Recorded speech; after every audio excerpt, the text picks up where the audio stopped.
This has been an exciting morning already, being so close to you.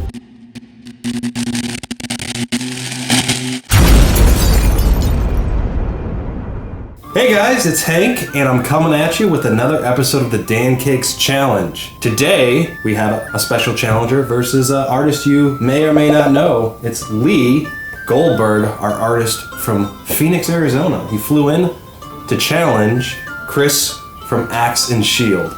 How this is going to work, Chris, is I'm going to show you both the image of what you're drawing. You're both going to be drawing the same pancake, but Lee's going to have a handicap. The image you're drawing is going to be Dungeons and Dragons is obviously a dragon theme, so I figured appropriately you guys would be drawing. Oh, no, seriously? A dragon. Now this is a very generic dragon, but pretty simple one, right? It's pretty simple for your first pancake.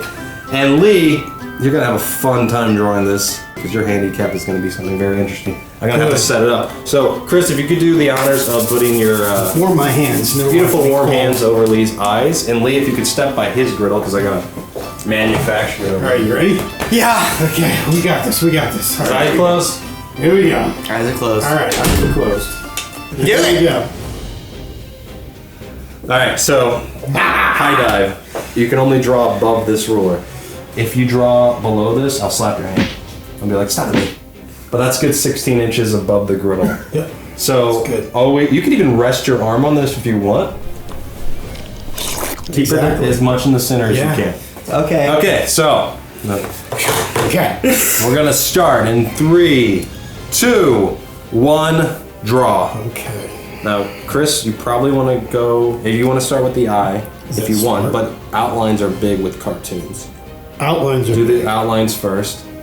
Okay. Lee, you're doing great. What is Axe and Shield? Axe and Shield. It is tabletop role-playing gaming gear. Things like area of effect spell templates, individual single combat risers, larger family combat risers, initiative trackers, anything that can aid the players and the DM to a more immersive picture of what's going on inside the game. You're not doing too bad, Chris. Have you ever drawn before? Never. Like anything? Nothing. I'm not feeling terrible.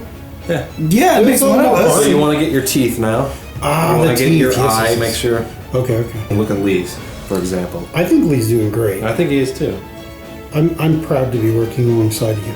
I'm not proud to be working alongside me. I've heard Lee's very good with handling anything 16 inches or higher. I think Lee dreams about that. You can tell it's a dragon, right? That's definitely a dragon. Do we have a certain amount of time on this?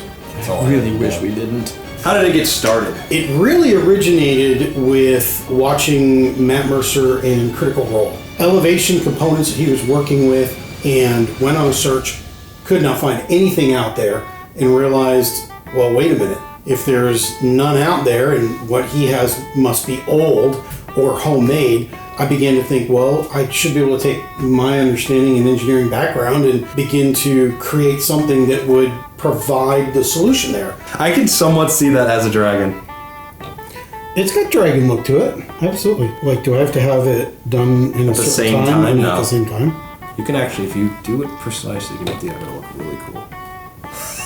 Lee's giving up at this point. Mm-hmm. He's going page master on this. Trying to give it a cool border. Mommy, look what I did. I arted! Oh my god, look at it. Get a shot of your arm resting on that. Oh yeah, part of the challenge is I get to beat you with the ruler afterwards. If you don't flip it right. Both of you. Oh, you want it too? No, I got No, him. No, not me. I got an autograph. So do I have to follow that Obviously. black line around? Or no, that's my brown. Tell us about the Kickstarter you currently have going on right now. The Kickstarter we've got is a whole new genre of elevation, and its complete and central focus is around elevating terrain and bringing the three-dimensional terrain to even greater heights. There are not really any terrain elevation occurring right now in the community, whether it be through the use of very affordable, very economic just play tiles, or all the way up to three-dimensional materials in miniature terrain.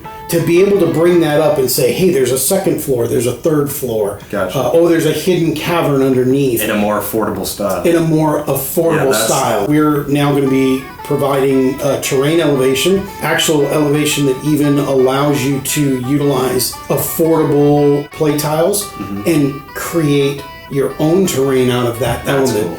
There'll be other pieces of it, additional spell effect templates.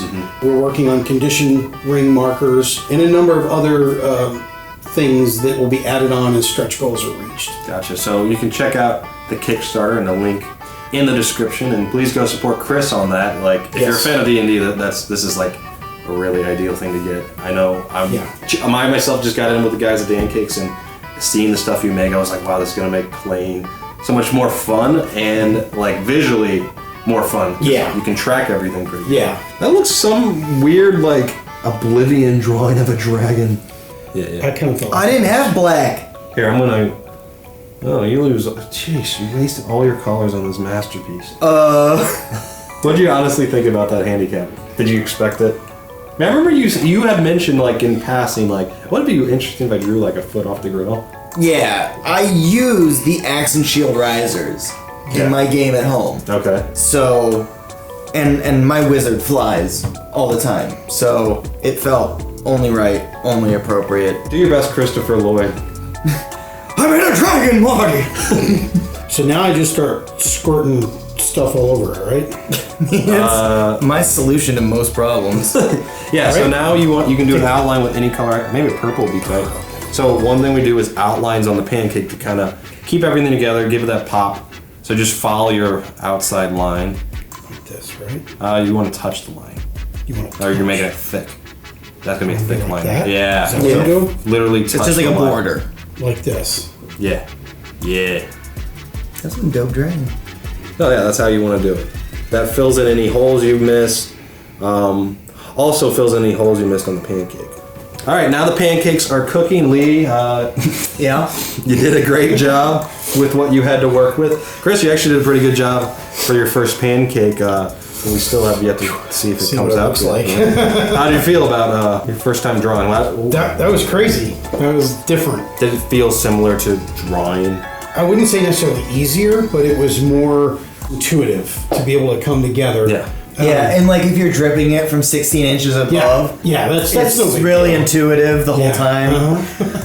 We should put that in our manual. How to draw from 6. Yeah, that's my part of the manual. Yeah, exactly. It's like everyone's like, here's how you do it. I'm like, here's how you drip from really high above. Yeah. Okay, No, so this is really crazy. As with normal pancakes, you're gonna see the bubbles start to form, and once you see that shine go away, you're gonna know it's ready. So you see how right here on Lee's is Yep. pretty much ready to flip. 3, 2, 1, flip. Ooh. It's that one. Dude, That one got what is that? That's that one run over by an 18-wheeler. What is that? That's a dragon! It's not a dragon. There's a little resemblance of the dragon in there, though. That's my Jackson Pollock dragon. That's actually not bad for your first pancake. Wow. Dude, that's That's cool. I We've definitely been doing this 2 years. Yeah. just made a pancake. That's a good pancake. Dude, I made a pancake. As is tradition with the Dancakes challenge, you are both now going to feed each other's pancakes. Get out of here. El Dragonio. Not bad. Not pancake, bad. Nice pancake. That is another edition of the Dancakes challenge. We want to thank our guest Chris from Axe and Shield for coming in. Chris, where can everybody find you and get your wonderful products? You can look up Axe and Shield on Twitter, on Instagram, on Facebook. Just Axe and Shield. We're the only ones out there, so you'll be able to find us anywhere out there that way. Axe. Shield. And of course, our website is axeandshield.com, our web store. You can also buy on Etsy as well, Axe and Shield there. And of course, we want to thank Lee for coming in from Phoenix to challenge Chris. Please like and subscribe and comment below with what kind of handicap you'd like to see in our next challenge and what would you like us to make as a pancake.